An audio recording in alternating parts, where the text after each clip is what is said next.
11ویں صدی 11ویں سینچری میں سلطان محمود غزنوی نے ہندوستان پر حملہ کر کے یہاں ایک مستقل مسلم حکومت قائم کی۔ غزنوی سلطنت کا سورج ڈوبنے کے بعد ہندوستان پر مختلف مسلمان خاندان حکومت کرتے رہے، جنہیں مجموعی طور پر سلاطین دلی کہا جاتا ہے، لیکن ان میں سے کوئی خاندان بھی ہندوستان پر زیادہ عرصہ حکومت نہ کر سکا۔ ان میں آخری خاندان لودھی خاندان تھا۔ 1526 میں ایک تیموری شہزادے ظہیر الدین بابر سینٹرل ایشیا میں اپنا سب کچھ کھو کر افغانستان آئے اور یہاں سے انہوں نے ہندوستان پر حملہ کر دیا۔ ظہیر الدین بابر کا نسب اپنے والد کی جانب سے 5 نسلیں پیچھے امیر تیمور سے ملتا تھا اور والدہ کی جانب سے ان کا نسب 13 نسل پیچھے چنگیز خان سے ملتا تھا۔ دوسرے تیموری شہزادوں کی طرح ظہیر الدین بابر بھی تیموری سلطنت پر حکومت کرنا چاہتے تھے، لیکن ان کے دشمنوں نے ان کے لیے اپنے آبائی وطن فرغانہ پر بھی حکومت کرنا مشکل بنا دیا تھا۔ ازبک جنگجو شیبانی خان سے مسلسل جنگیں ہارنے کے بعد ظہیر الدین بابر کے پاس وسطی ایشیا میں کچھ نہ بچا، سو وہ افغانستان تشریف لے آئے۔ اب وسطی ایشیا میں ازبک اپنی حکومت قائم کر چکے تھے، جبکہ ایران میں صفوی خاندان اپنی حکومت قائم کر چکا تھا۔ بابر کے پاس اب صرف ایک ہی چارہ بچا کہ وہ مشرق میں ہندوستان پر حملہ کر کے وہاں پر اپنے لیے ایک نئی سلطنت قائم کریں۔ 1526 میں پانی پت کے میدان میں بابر اور لودھی خاندان کے درمیان جنگ ہوئی۔ اس جنگ میں بابر فتح یاب ہوئے اور اگلے 4 سال میں بابر دوسرے ہندو اور مسلمان حکمرانوں کو شکست دے کر آلموسٹ سارے شمالی ہندوستان پر قابض ہو گئے۔ اس طرح بابر نے ہندوستان پر مغل حکومت کی بنیاد رکھی۔ اس زمانے میں فارسی زبان کو وہی مقام حاصل تھا جو آج انگلش کو ہے۔ فارسی زبان میں منگولوں کو مغل بولا جاتا تھا، لیکن ظہیر الدین بابر چنگیز خان اور منگولوں کے بجائے امیر تیمور سے اپنے آپ کو منسوب کرنا زیادہ پسند کرتے تھے، اس لیے وہ اپنے آپ کو اور اپنے خاندان کو گرگانی کہا کرتے تھے۔ گرگان امیر تیمور کا لقب تھا۔ گرگان کا مطلب تھا شاہی داماد، یعنی چنگیز خان کا داماد، جیسے کہ امیر تیمور اپنے آپ کو فخر سے کہا کرتے تھے۔ 1530 میں بابر کا انتقال ہو گیا۔ ان کے بعد تخت پر بیٹھے ان کے بیٹے ہمایوں۔ ہمایوں کوئی قابل حکمران ثابت نہیں ہوئے۔ ان میں سیاسی قابلیت اور سیاسی فراست بابر کی نسبت کم تھی، اس پر یہ کہ وہ شراب اور افیون کے نشے میں بھی بری طرح مبتلا رہنے کے عادی تھے۔ جیسا کہ توقع کی جا سکتی ہے، کئی مقامی امراء بالخصوص افغان امراء نے ان کے خلاف بغاوت کر دی۔ 1539 میں ایک افغان امیر شیر خان سوری نے انہیں تخت سے بے دخل کر دیا۔ ہمایوں در بدر ٹھوکریں کھا کر اور بے گھر ہو کر افغانستان چلے گئے۔ 1545 میں شیر شاہ سوری انتقال کر گئے اور ان کی سلطنت بھی تقسیم اور تفریق کا شکار ہو گئی۔ اس ساری سچویشن کا فائدہ اٹھاتے ہوئے ہمایوں نے ایران کے صفوی حکمران سے درخواست کی کہ وہ ہندوستان کو فتح کرنے میں ان کی مدد کریں۔ 1555 تک ہمایوں نے لاہور سے دلی تک کا سارا علاقہ دوبارہ سے اپنے کنٹرول میں لے لیا اور مغل سلطنت کو بحال کر دیا، لیکن اس کے صرف 6 مہینے بعد ہی لائبریری میں سیڑھیاں اترتے ہوئے ہمایوں گر پڑے اور شدید چوٹ لگنے کی وجہ سے ان کا انتقال ہو گیا۔ ہمایوں کے بیٹے جلال الدین محمد اکبر، جن کی عمر اس وقت محض 12 یا 13 برس تھی، تخت پر بیٹھے۔ اکبر کی ناتجربہ کاری کی بنا پر ان کی حکومت کے پہلے 5 سال ان کے اتالیق کاروبار سیاست سنبھالتے رہے، لیکن 1561 میں اکبر نے حکومت کا کنٹرول اپنے ہاتھ میں لے لیا۔ اکبر نے گجرات، بہار اور بنگال کے بڑے حصے کو فتح کر کے مغل سلطنت کی وسعت میں مزید اضافہ کیا۔ مغل سلطنت کو ایک مسئلہ درپیش تھا۔ ہندوستان کی 95% آبادی ہندو مذہب کے پیروکاروں پر مشتمل تھی، جبکہ صرف 5% کے لگ بھگ لوگ مسلمان تھے۔ بابر اور ہمایوں کی طرح اکبر بھی تصوف کی طرف مائل تھے۔ آگے چل کر اکبر نے اسلام اور ہندوستان کے دوسرے مذاہب کے درمیان ہم آہنگی پیدا کرنے کی کوشش کی۔ وہ مختلف مذاہب اور فکر کے علماء کو اپنے عبادت خانے میں ڈسکشنز کے لیے مدعو کیا کرتے۔ ان میں ہندو علماء بھی شامل ہوا کرتے تھے، عیسائی علماء بھی شامل ہوا کرتے اور مسلمان علماء بھی شامل ہوتے۔ ہندوستان کی مختلف قوموں کے درمیان ہم آہنگی پیدا کرنے کے لیے اکبر نے ایک نیا مذہب ایجاد کر دیا جسے دین الہی کے نام سے جانا جاتا ہے۔ بعض مورخین کے مطابق یہ ایک نیا مذہب تھا، لیکن بعض مورخین یہ بھی کہتے ہیں کہ یہ صرف ایک صوفی سلسلہ تھا۔ بہرحال اکبر صبح سویرے سورج کی عبادت کیا کرتے۔ جزیہ ٹیکس جو کہ مسلمان ریاست میں رہنے والے غیر مسلموں سے لیا جاتا ہے، اکبر نے یہ جزیہ ٹیکس بھی ہندوؤں سے ہٹا دیا۔ اکبر نے کئی ہندو مندروں کی تعمیر کے لیے شاہی خزانے کے منہ بھی کھول دیے۔ مہابھارت کا فارسی زبان میں ترجمہ کروایا تاکہ ہندوستان میں بسنے والے غیر ہندو یعنی کہ مسلمان بھی اس کتاب کو سمجھ سکیں۔ اکبر کے اس دین الہی کو کبھی بھی عوامی مقبولیت حاصل نہ رہی، سو بعد میں آگے چل کر اکبر نے خود ہی اس نئے مذہب کو یا پھر نئے صوفی سلسلے کو ختم کر دیا۔ اکبر نے ہندوستان میں ایک منظم افسر شاہی نظام کو متعارف کرایا۔ یہ بیوروکریٹک سسٹم تھا جسے منصبداری نظام کہا جاتا تھا۔ منصبدار ایک طرح کا فوجی کمانڈر ہوا کرتا تھا۔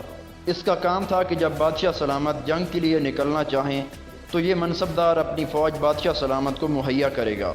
ان منصبداروں کو بادشاہ کی جانب سے جاگیریں بھی عطا کی جاتی۔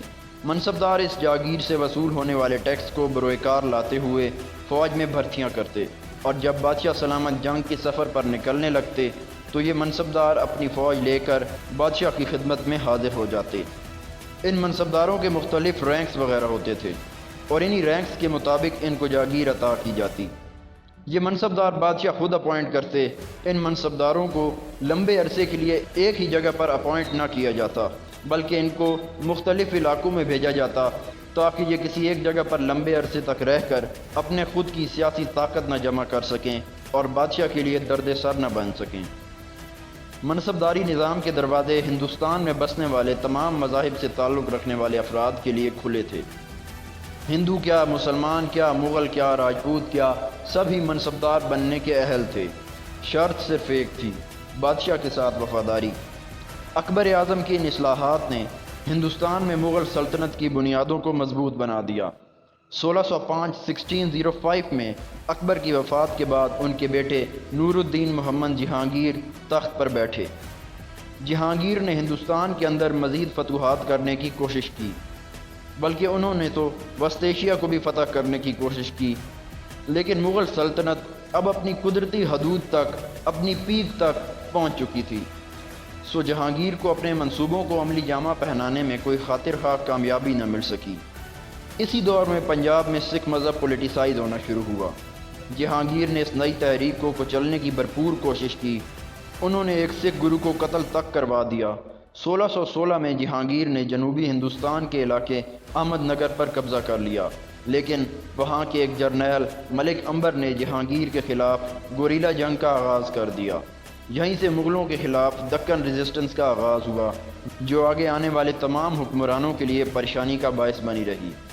ملک امبر نے ہندو اور مسلمان دونوں کو اپنی ریزسٹنس کے جھنڈے تلے جمع کیا۔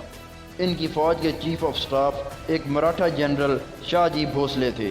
ملک امبر کی وفات 1626 میں ہوئی اور اس کے ایک سال بعد 1627 میں جہانگیر کا بھی انتقال ہو گیا۔ جہانگیر کے بعد ان کے بیٹے شہاب الدین محمد شاہ جہاں تخت پر بیٹھے۔ شاہ جہاں نے دکن میں ریزسٹنس کی تحریک کو سختی سے کچلنے کی بھرپور کوشش کی، لیکن اس تحریک کو پوری طرح سے کچل نہ سکے۔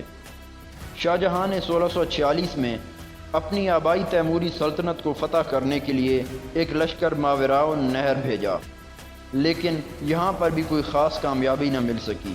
شاہ جہاں نے ہی اپنی محبوب بیوی ممتاز محل کی یاد میں تاج محل تعمیر کرایا۔ 1657 میں شاہ جہاں سخت بیمار پڑ گئے، بچنے کی کوئی امید نظر نہیں آ رہی تھی، سو تخت کو لے کر ان کے بیٹوں کے درمیان خانہ جنگی شروع ہو گئی۔ 1658 میں شاہ جہاں صحت یاب تو ہو گئے، لیکن ان کے شہزادے اب خانہ جنگی میں بہت زیادہ انویسٹ کر چکے تھے، ان کے لیے پیچھے ہٹنا ممکن نہیں تھا۔ بالآخر اس ساری گیم آف تھرونز میں اورنگزیب فتح یاب ہوئے۔ اورنگزیب نے اپنے 3 بھائیوں کو قتل کرا دیا اور اپنے والد یعنی شاہ جہاں کو آگرہ کے قلعے میں نظر بند کرا دیا۔ شاہ جہاں نے اپنی زندگی کے آخری 8 سال اسی قلعے میں گزارے اور یہیں پر 1666 میں ان کا انتقال بھی ہوا۔ محی الدین محمد اورنگزیب عالمگیر اب مغل شہنشاہ تھے۔ اورنگزیب کا مزاج اپنے سے پچھلے مغل حکمرانوں سے کافی مختلف تھا۔ وہ شریعت کے سختی سے پابند تھے اور انہوں نے پوری سلطنت میں شریعت نافذ کر دی۔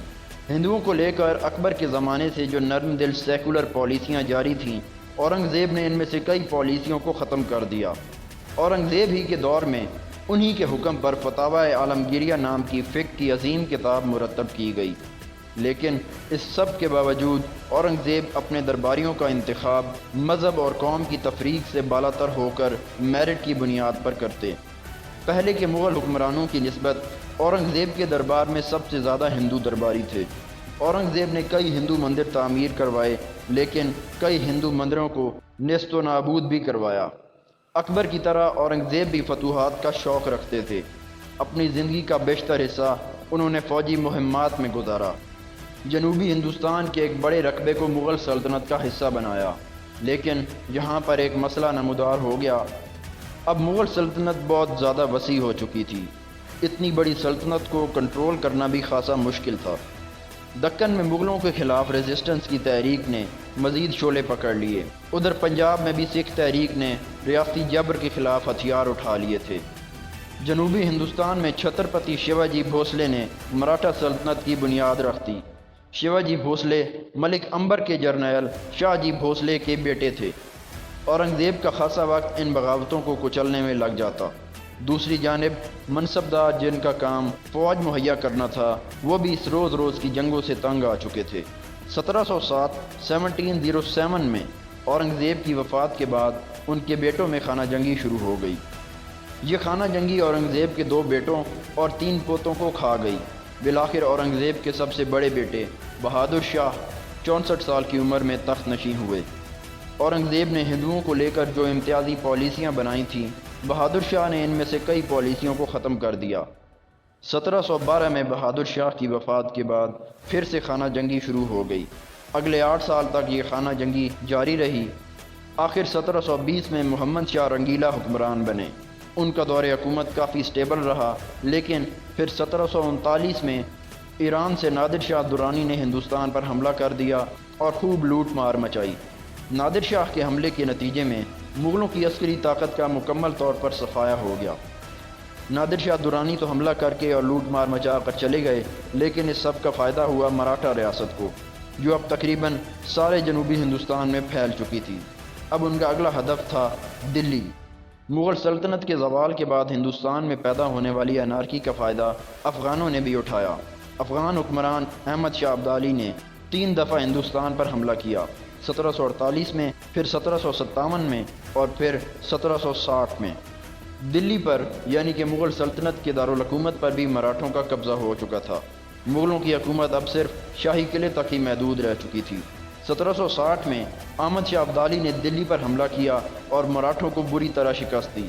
احمد شاہ ابدالی تو واپس افغانستان چلے گئے، لیکن اب ہندوستان کی ساری سچویشن کا فائدہ کسی اور کو ہوا۔ ایسٹ انڈیا کمپنی اگلے کچھ سالوں میں ہندوستان کے ایک بڑے علاقے پر قابض ہو گئی۔ کمپنی بنگال سے شروع ہوئی اور صرف تھوڑے ہی عرصے میں پورے ہندوستان پر قابض ہو گئی۔ 1757 سے لے کر 1857 تک مغل حکمرانوں کی حیثیت محض کٹ پتلی کی سی تھی۔ مغل سلطنت اب صرف نام کی سلطنت ہی رہ گئی تھی۔ 1857 کی جنگ آزادی میں ناکامی کے بعد مغل سلطنت کا پتہ صاف ہو گیا۔ انگریز سرکار نے باقاعدہ طور پر مغل سلطنت کو ختم کر دیا۔ آخری مغل حکمران بہادر شاہ ظفر کو قید کر دیا گیا، جہاں بعد میں ان کا انتقال ہو گیا۔ مغل شہزادوں کے سر قلم کر کے ان کے جسموں کو نمائش کے لیے سرعام لٹکایا گیا۔ اس طرح 331 سال کی عمر میں مغل سلطنت کا نام و نشان صفحہ ہستی سے مٹ گیا۔